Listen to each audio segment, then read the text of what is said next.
Octopus-gate. Is Etsy really telling us we can't repeat even a single word in our tags? Let's talk about that. Hey, I'm Duthie, and this is one of the most requested videos I've had in a very long time. We're talking about Etsy's paper that it released on Wednesday, the Ultimate Guide to SEO, and I've got some more videos in the playlist in the cards up above. But the one that really got people talking was in the Keywords 101 section. This is in the tagging don'ts bit of it. So let's see what Etsy actually said here and what's freaking people out. So Etsy said, don't repeat tags. Your 13 tags should be as unique as possible. For example, octopus art print and animal wall decor will get you that listing in front of more potential buyers than octopus art and octopus print. And people have read this and they are freaking out because they're hearing octopus art and octopus print. Does that mean if we've got an octopus picture, we can only use the word octopus once in any one of our tags? So I've been speaking to people, I've been researching, I've been reading the paper a whole lot more to find out what I think about this and to share with you all. So let's see what they're actually saying. So the second point directly underneath this in the keyword don'ts states, don't repeat categories and attributes. So for example, if you have statement ring in an attribute, then you don't also need to add it as a tag. Now the point here is they're saying the exact words. They're saying statement ring. They're not saying if you have an attribute that's ring, then don't use statement ring, or if you have an attribute that's statement ring, don't use ring. They're saying the exact words, don't repeat the exact tag if it's something that said exactly that in your attributes. And in the very next section, there's a bit that I think most people have missed. I know I did in the first couple of readings, that makes this even a little bit clearer. So brainstorming ideas for tags. If a tag is long, for example, minimalist diamond engagement rings, this is too long to be a tag.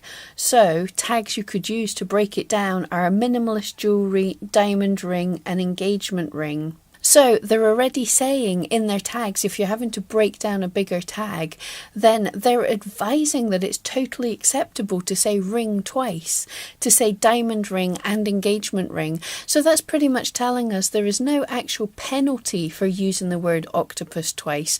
There just might not be a benefit in some cases. So let's think about this a little more. What is Etsy actually telling us? So let's go back in the document and figure out some more things that they're saying. So in the beginning, when they're talking about how search works, it talks about this being in two phases. Firstly, there's query matching. So if anything is in your titles, tags, attributes, anywhere, pretty much apart from description now, if it can pull up these words from anywhere in these, then it's matched for the query.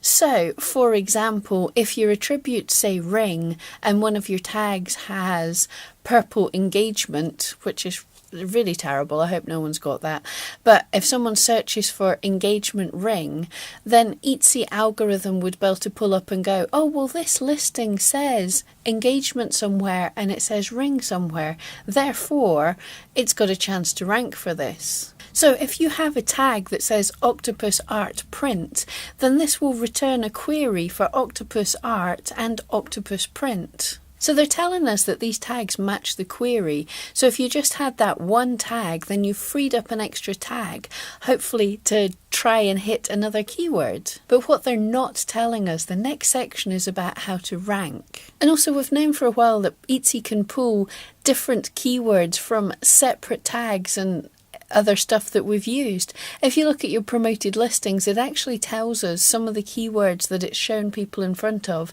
and explains why it's chosen them by pulling out individual words that were hidden somewhere in tags or in your title. So this isn't a new thing, they're just explaining it to us a little bit better and confusing people a little bit in the process. So if you have a really awesome listing that's converting great sales, then it's very possible that you'll rank for tags that you haven't even thought of. And this means Etsy's doing its job really well. It's saying this is a great listing.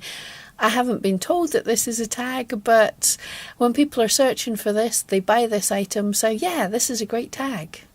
So this could be really great advice if you've got a really low competition keyword that you want to rank for. For example, your shop name. If you want to rank for your shop name, that should be something that not many other people are using.